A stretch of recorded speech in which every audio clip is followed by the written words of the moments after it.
One of the greatest thinkers in the history of leadership development is a hero of mine, a man named Dr. Warren Bennis. Now, Warren Bennis is a wonderful guy, a guy who's helped me have a better life, and is someone I've always looked up to. Warren told a story once I'll always remember. For a while, he was president of the University of Cincinnati, and he's not sure he wanted to be president for all the right reasons. He was president, and he was giving a talk in front of a group of people, and one gentleman raised his hand, and he said, "Dr. Bennis, do you love what you do? Do you love being president?" And Warren said he stopped, and there was almost a minute of silence. Eventually, he looked at this person and said, "I don't know." Well, that moment kind of changed his career. He realized maybe he wasn't being the president for the right reasons, things like status, ego, feeling important. Maybe those kicked in over things like doing what I love doing and doing what's in my heart. Well, I thought a lot about Warren Bennis' example. Do you love what you do? In the old days, if you didn't love what you do, it wasn't so bad.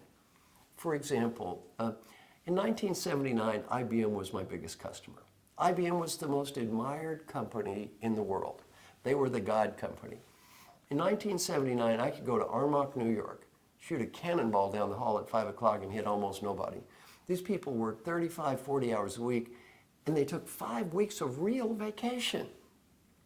I recently talked to the chief learning officer at IBM, and I said, I bet those same people in that same building now work 60 hours a week. He said, wrong, 70 hours a week. And by the way, there's almost no real vacation. When you take the cell phone with you, when you take the computer with you, when you go on that vacation, you're constantly wired in. There's almost no real vacation. Very important point for young people today. Very important point. If you can work 35 or 40 hours a week and take 5 weeks of real vacation and you don't love what you do, it's not so bad.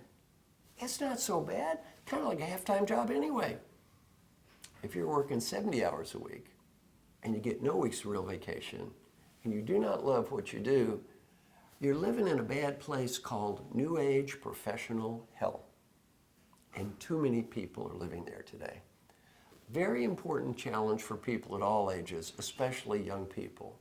Realize you're probably going to have to commit to your job. Realize you're probably going to be working many hours. Realize your occupation is going to be a large part of your life. Go back to that great question, do you love what you do? And to the degree you can answer that question, yes, you're probably going to be a winner in the game of life. To the degree you answer that question, no, you're going to have some problems.